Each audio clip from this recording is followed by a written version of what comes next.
Well, you also talk about that for many, many years, first certainly throughout most of the early 20th century, there was a fairly fluid situation at the border, people coming back and forth with not a whole lot. There was a border patrol established in 1924, but there wasn't really the kind of constant surveillance or seizing of people and sending them back. And you talk about the development of the border wall mentality in more recent decades.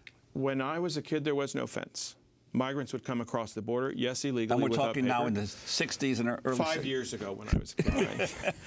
30, 40 years ago, there was no border fence. There were fewer border guards. People would come, they would migrate. They would work in the fields, they'd go back home. And this was understood and known. Even though that people were entering without inspection, without papers, people looked the other way for the most part. I'm not quite sure what happened, what the flashpoint was, that we started to militarize the U.S.-Mexico border, but all of a sudden, immigrant became criminal, and we wanted to wall ourselves off from them.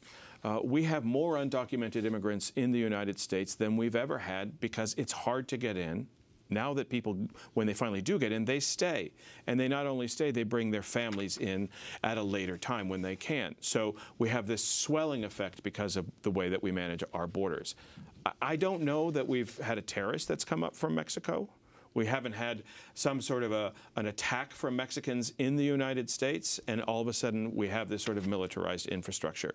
It's somewhat of a mystery to me. I watched all of this happen bit by bit. I actually think it's a political construct. If I'm a politician and I want to run on keeping you safe from these immigrants, I could look like a knight in shining armor, and I think that that's what Trump and presidents before him have done. There's a portion of Clinton's State of the Union speech, his second year in office, that reads like Trump wrote it. We're going to go after illegal aliens. We're going to go after the criminals coming across the border. We're going to fortify the border. We're going to build border walls. We're going to hire more border guards. We're going to keep you safe. I'm actually paraphrasing, but that's the gist of his speech. That sounds like a Trump speech to me. Bill Clinton was the author, or at least his administration was the author, of the border walls and the way that we manage the border today. The laws that were set in place then are the laws that Donald Trump is standing on today and allowing him to do what he does. In 1994, we had a policy that was enacted called the Border Patrol Strategy of 1994, Prevention Through Deterrence.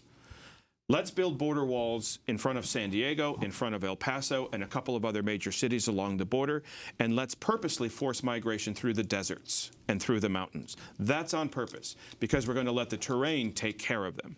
The Border Patrol knew that people were going to get sick, they were going to be dehydrated, this is all in the document, and that they may die. That is the policy that we have in place, as well as the detention facilities along the U.S.-Mexico border.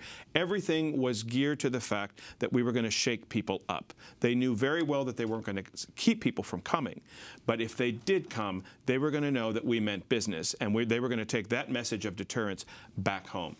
We can fast forward 20 years plus today and see that it hasn't worked.